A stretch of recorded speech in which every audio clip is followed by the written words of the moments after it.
Yes, mbaniza akadde kano mwasibye mutya muli mutya bagita Faadi TV UG. Abali mu ggwanga erya Kata mu kibuga kye bayita Doha mbatumiddeko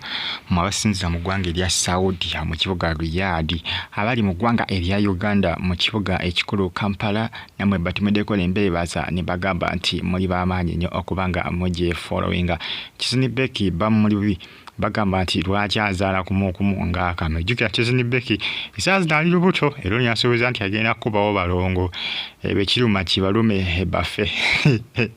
yagamba tafuddeeyo. Manyi bannayuganda ennaku zino babeera sebu bakubalira embuto abasinga bagamba nti Kizini Becky nti omwana amuzizzaako mangu era afunye mangu olubuto wabula agamba nti ekiruma bonna bagende bette. Ebifaananyi by'olengera awo yabadde mu kavidiyo yabyokubisiza n'omu ku bafumbi abakola ku kafe yaabwe. Omanyi Kizini Becky yakoze kafe ne bbaawe Dictator Amir bakoze kafe y'amaanyi nnyo era bafumba ekimere bafumba ekitobero osoba noonyako bagita kafe soft biki erinnya ndyerabidde bagiyita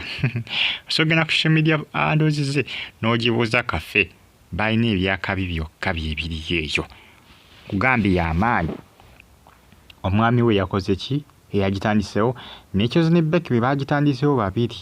naye munnange ebitambula akadde kano bifaananyi by'olengerawo Kizini Becky munnaye ali olubuto olulala naye abasinga bannayuganda bamutabukidde bagamba lwaki ozaalanga akamyu jjukira mukazi wattu omwaka guno olowooza mu makkati gaagwo mutabani we tabadde mu mbeera nnungi, mutabani we abadde mulwadde naye essaawa zino agenda alikavalinga agenda awona mpolampola. Omwana abadde alina ekifadde kibadde kimusumbuwa abadde atawanyizibwa ekimbe ekitategerekeka ne munne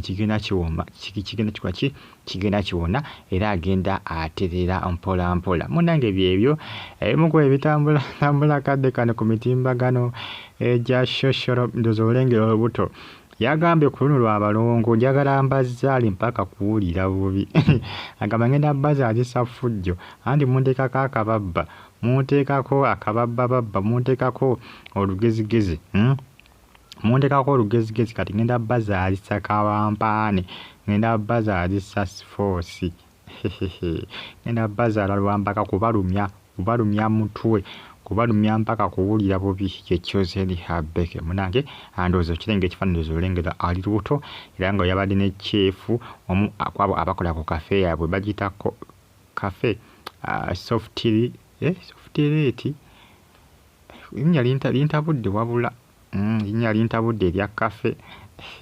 ali nerinnya sijjukira nti linnya lya kafe yaabwe kano bakozesa nga ka ando mu social media ando yaabwe ndooza kotayipingamu wali ne bakola ki ne bagikuweeza nenga kafe